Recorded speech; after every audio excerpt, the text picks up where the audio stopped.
If you're planning to visit a place of worship in Maharashtra, here's a lowdown of all the norms that are in place. First, only asymptomatic persons are allowed, which means temperatures of every devotee will be screened. Sanitizers are placed at entry gates so that there is adequate sanitization also by every devotee. Social distancing is, of course, mandatory. It's a must at all places of worship.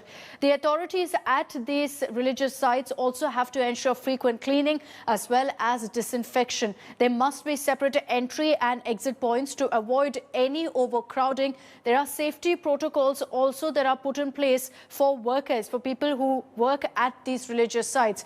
All basic measures will be on display. So you have to, in fact, keep putting out measures and norms on display for devotees. Here's a look at what's not allowed at these places of worship. Yes, they've opened up, but those above the age of 65 who have comorbidities are not allowed to enter these sites. Similarly, pregnant women also have been banned from entering places of worship. Children below 10 years of age will not be allowed in. Offerings, which are usually normal at religious places, like that of prasad or of holy water, the distribution and sprinkling of holy water, none of that is allowed at this point in these religious places. So these are the norms you have to keep in mind. Your experience at temples, mosques, churches will be very, very different from how it was. But these norms put in place for our safety. We may also take this across now to Amit Tyagi. He's joining us live from the Siddhivinayak temple in Mumbai. Amit, what's the situation around you? You were telling us earlier of the kind of steps that have been taken to ensure there's minimal contact and to ensure all COVID norms are followed. Do you see a lot of devotees visiting the temple on the first day?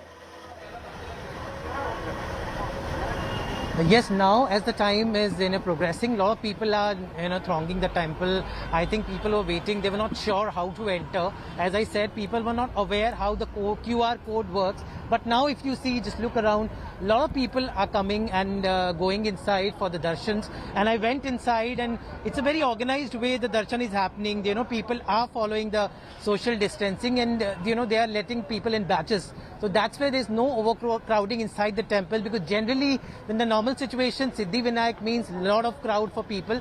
But right now in an organized way, people are entering, they are displaying this QR code, and this is how the entry is happening, which is quite new normal. But I think it's a very good, it's a positive measure after the lockdown, that in an organized way people are learning how to enter and respect each other's feeling, and I think that's a good sign. If you look at positively, I think it's a good sign. People are using digital things properly, and safety things have been ensured. Look, there's a mobile in everybody's hand that has the QR code, and through that only they can enter the temple. And inside, if you go in a very organized way, the darshan is happening. So it's a good sign, and the authorities have ensured that all the norms, all the SOPs are followed, and people have a safe darshan after the 8-month lockdown.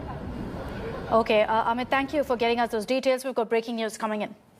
Hi everyone, Preeti Chaudhary here. Hope you like this video. For latest news and analysis, like and subscribe to the India Today YouTube channel. And don't forget to press the bell icon to stay updated. Thank you for watching.